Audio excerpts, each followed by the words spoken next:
Hello and welcome everyone. Today in this video we will be going through one more feature, which is to create a form for admin and super admin. So in this issue we will be we will be required to create a form for super admin and the admin. So before beginning with the uh, requirements, let me give you a context what we required and why we required this feature.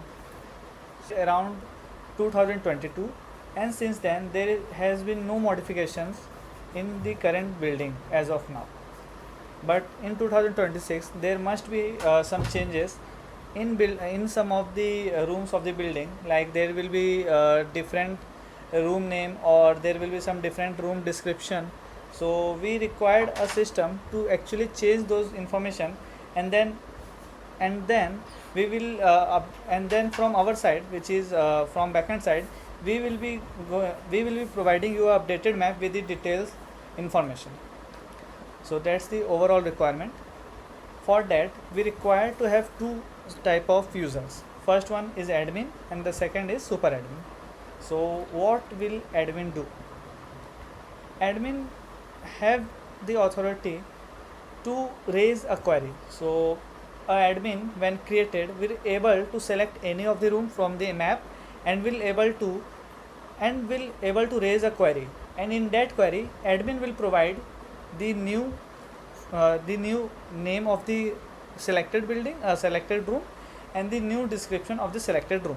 The query will be raised, and that query will go further for voting. So for admin, the voting, so by other admin they can vote on some of the queries, some of the raised queries, and they can actually select which are the correct raised query and which are not. So that will be helpful for super admins and the higher authority to approve those changes, and that changes will be reflected on the new map. So that's the role of the admin. Now what will super admin do? So basically super admin have one more advantage over admin. Super admin can also raise the query and can change and can also raise query and can vote on some of the queries which was raised. Along with that, super admin has the privilege to allow any of the changes. So for whatever raised query, a super admin will select that raised query, and that raised query will be approved. Then the values which are filled in those in that query will be reflected in the current upcoming map. So that's the super admin. So in short, super admin has the authority to create to approve any of the query, and that query will then be reflected later on. Now for that, let me go through the process and how we are going to implement this. So we will require a page. So let me show you a sample page. Yeah, but before that, of course we have copied from the previous card, which is contact us. We have copied the icon, and we have copied all of the things. So that's the sample, that's it. And in that, so you have to change the icon and all the things as per the requirement and as per your UI design skills. And upon clicking on the icon, there is welcome to ClassLocator. So of course this will be the UI. This is a sample UI. You can see the UI, the designing and the CSS of that UI is very poor, and yeah, of course, so this is not at all looking good, but yeah, that's the sample UI only. And you have to create a form like this, where we have to mention those 5 fields: roll number, password, confirm password, name, and department. And you have to replace welcome with the next step. Now going further to the task, yeah, so for for you guys, we are just coming up with one more step, or not one more step, but you can actually work on that feature as well. It will be very helpful for you to work upon. So instead of filling all the details manually, like you can fill those details roll number, password, confirm password, all these things. But you can also upload the admit card PDF which you have got when you are admitted in NITRR, or the result PDF of any semester. So you can upload either of these two PDF, and it will automatically parse the details from the PDF and will populate here the name, the department, and the roll number. So all those details will be automatically parsed from PDF and will be filled in that respective boxes. So we have two steps. First one, we have two methods. First one is parsing the PDF, and in the fallback, if parsing got failed or if parsing is not appropriate, then user can manually change their details as well. And of course, you don't want to be the changes to be you must want to submit your changes, so there will be required the submit button to proceed to the next step, and the next step will be OTP authentication. And of course, if someone don't want to be the part of this, they can close without any issue. So what will be the next step? So after completing the page UI and all, the next step will be the authentication.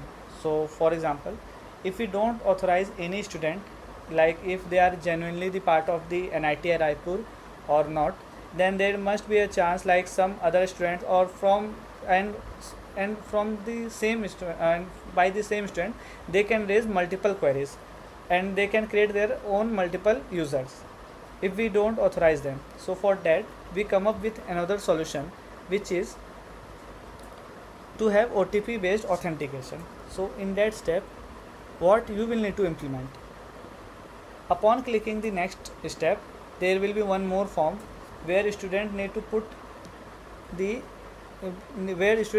their college associated email ID. So what is an college associated email ID? It will be the email ID ending with nitrr.ac.in. So for that you can apply an regex pattern on front end side, where if any of the email ID matching with this will be allowed, and if any of the other email ID like gmail.com or anything else will not be allowed. So you have to apply a regex pattern to allow NITRR domain email IDs only. After that, you will be required to call an API for sending an OTP. So from backend side, we will send an OTP to the email ID provided here. After that,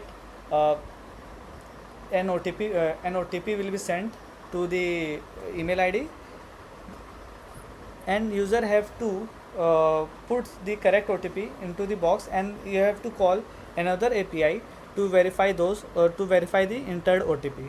So that's a basic OTP mechanism. You may be familiar, like you must have seen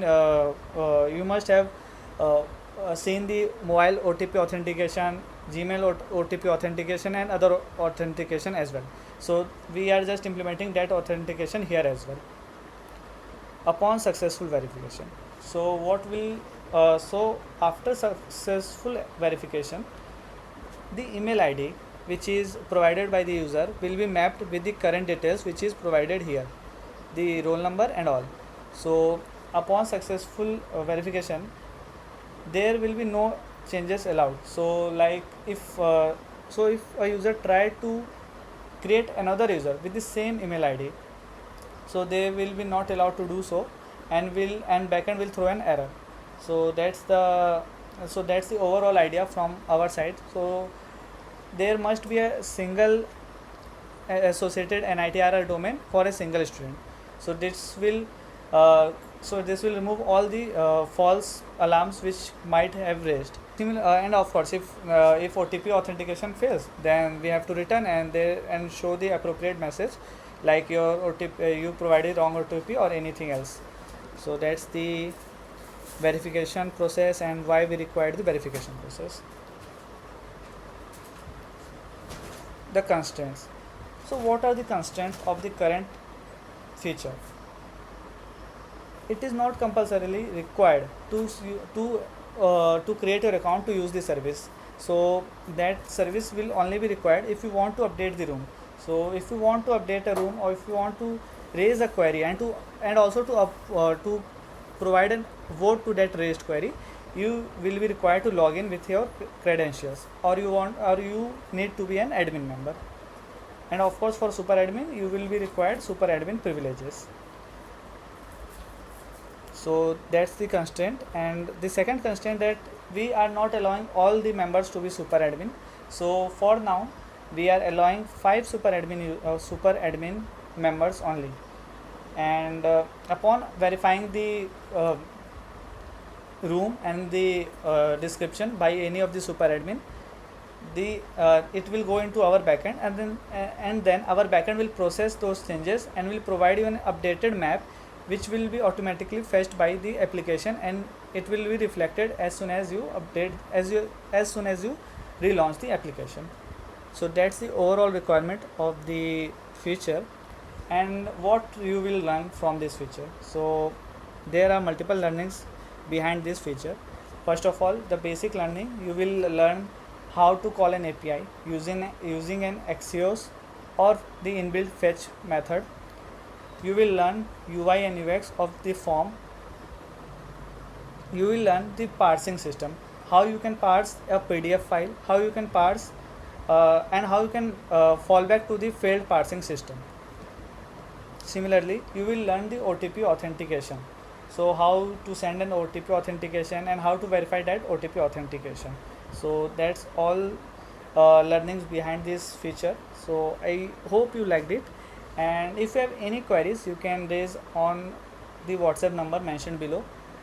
We will be coming up with the more requirements related to this, like how to update the details. If someone has already created, then they want to update, then we will be coming up with the more details of this feature.